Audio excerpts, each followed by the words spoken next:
बिस्मिल्लाहिर्रहमानिर्रहीम। अस्सलाम वालेकुम। आप देख रहे हैं डीडीपी एनालिटिका। आज हम बात करेंगे अपनी अदालतों के बारे में मुख्तसरन। आज खबरों में आया कि जस्टिस अतर मिनल्ला साहब ने एक केस की समाअत के दौरान ये रिमार्क पास किए कि इंसाफ के हसूल में हुकूमत सबसे बड़ी रुकावट है। किसी हद तक ये बात दुरुस्त भी है।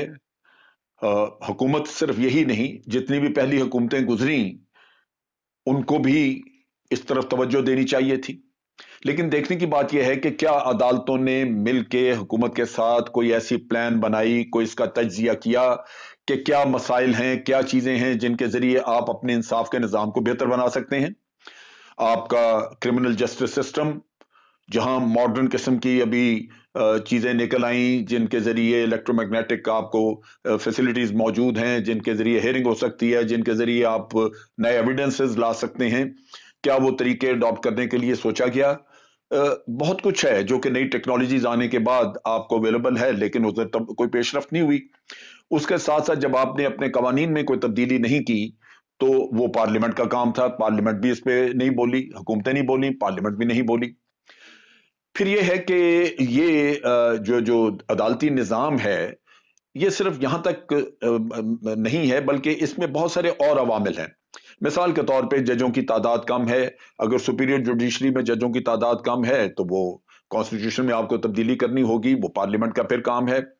और अगर आप इंफ्रास्ट्रक्चर उनके लिए डेवलप करना चाहते हैं, जहां अदालतें और हों, कमरे ज्यादा, ये वो लोगों के चैम्बर्स जजेस के, तो उसके लिए पैसा मुख्तस करने की जरूरत है।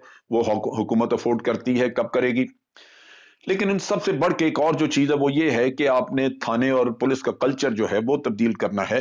गवाहन के लिए सिक्योरिटी का इंतजाम करना है। क्या हमने पुलिस में इस्लाहत की? बिल्कुल हुकूमत ने नहीं की, न इस हुकूमत ने की, न पहली हुकूमतों ने की। थाने का कल्चर हम बहुत मामूली बदला, हम बदल नहीं सके। फिर इन्हीं अदारों में रिश्वतस्तानी, उसका भी सद्देबाब ना हो सका। अब बात यह है कि ये तो वो चीजें हैं जो बेलूम हम देखते हैं, लेकिन दूसरी तरफ आप अदालतों का कॉन्डक्ट देखें।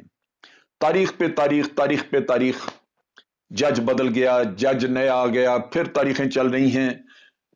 लोग क्या करें? लोगों की एक जनरेशन मुकदमा करती है और 2 या 3 जनरेशन भुगतते भुगतते मर जाती हैं। ये तो जजेस कम से कम कर सकते थे कि मुकदमा भुगताने के लिए ये तारीखों का सिलसिला छोड़ के तो वो अपना कम से कम ये तरीका इख्तियार करें कि अवाम की सहूलत देखें। फिर आप देखिए कि हमारे जजेस हैं, गर्मियों सर्दियों की छुट्टियां भी जाते हैं। भाई, ये कौन सा असूल है? किस महकमे में गर्मियों सर्दियों की छुट्टियां हैं? अब सरकारी दफातर में तो नहीं होती हैं, स्कूलों में होती हैं, लेकिन अदालतें बंद। नतीजा ये है कि मुकदमात भी आपके रुक गए। जहां मुकदमात इतने ज्यादा पड़े हों, वहां तो छुट्टियों की गुंजाइश ही नहीं है, तो वो काम भी करना किसी ने, उस तरफ भी तवज्जो नहीं है। और हमारे निजाम में इससे बढ़ के, कहीं और बढ़ के, इससे जो ज्यादा गंद है वो और चीजों का, वो सियासत की वजह से है। आज दिन तक हम कोई मुस्तनद तरीका इख्तियार नहीं कर सके जिसके जरिए सुपीरियर जुडिशरी, उसके लिए जजेस की सिलेक्शन का इंतजाम किया जा सके। आज जजेस के लिए या आपका सियासतदानों के साथ, पॉलिटिकल पार्टी, पॉलिटिकल लीडरशिप के साथ ताल्लुक ठीक होने चाहिए ताकि आप उनके मफादात बाद में लुक आफ्टर कर सकें। चीफ जस्टिस की कुर्बत होनी चाहिए। सिलेक्शन का यह तरीका, जिसकी वजह से आज आपको अदालतों में पोलिटिसाइज जज मिलते हैं जो सियासी पार्टियों को, सियासतदानों को, उन लीडरों जिनके मेगा केसेस हैं, उनको सुनने के लिए तैयार नहीं, या सुनते हैं तो उनको रिलीफ दिया जाता है। जिसमें अभी बड़ी मोटी मिसाल है, मियां नवाज शरीफ साहब को यह रिलीफ मिला कि एक सजा याफ्ता आदमी जो जेल काट रहा है, उसका कोई कानून ही नहीं कि उसको यूं छुट्टी दे दी जाए, उसको उसकी अनलिमिटेड किस्म की बेल ले ली जाए, लेकिन इन अदालतों ने दी। अदालतें जो जी चाहे कर लें, अब उनको कौन पूछेगा?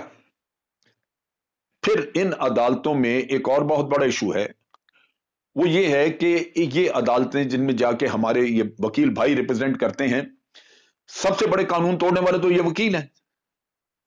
छोटी अदालतों के जजों की छतरौल करते हैं, पुलिस वालों के कपड़े ये फाड़ते हैं, किसी पुलिस वाले को जरूरत नहीं कि ये मुकदमा कर सकें। और पिछले दिनों जब लाहौर में ایک ہاسپٹل پہ حملہ کر کے لوگ مارے گئے، وہاں پہ مر گئے، تو کسی جج میں یہ جرت نہیں تھی کہ ان کا مقدمہ سنیں۔ نتیجہ یہ کہ لالیسنس ہے، انصاف کس کو ملے گا؟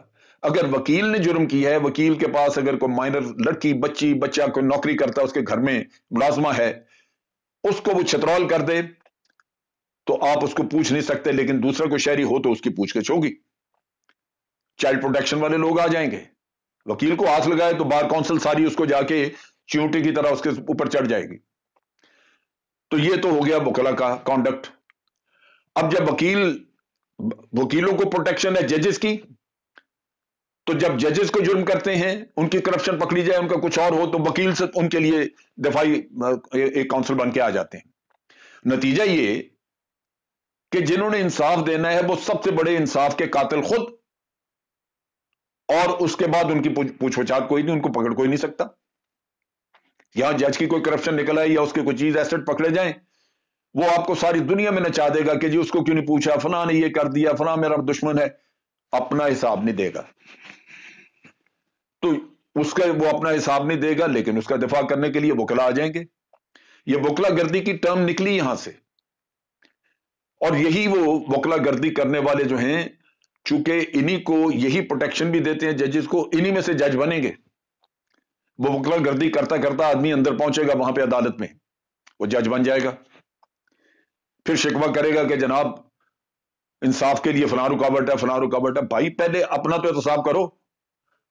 عدالتوں میں بہت کچھ ایسا ہے جو ٹھیک کرنے کا ہے، اور بہت کچھ ایسا ہے جو یہ خود ٹھیک کر سکتے ہیں۔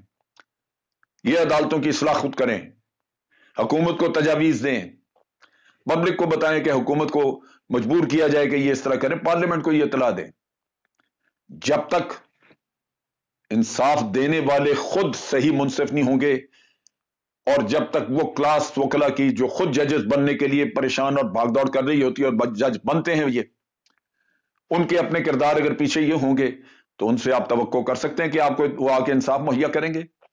سو میرا خیال ہے کہ حکومت نے تو انتظامی معاملات میں آپ کی مدد کرنی ہے، اور پارلیمنٹ نے قانونی معاملات میں مدد کرنی ہے، لیکن جو عدالتوں کا گند ہے وہ محترم جج صاحبان آپ نے صاف کرنا ہے۔ اس کے لیے آپ نے محنت کرنی ہے، آپ نے تجاویز بنانی ہے۔ اگر آپ یہ کام نہیں کرتے تو جو کچھ بھی حکومت کر دے یہ سب بیکار ہو جائے گا۔ آج کے لیے اتنا ہی۔ افواج پاکستان زندہ باد، پاکستان پائندہ باد۔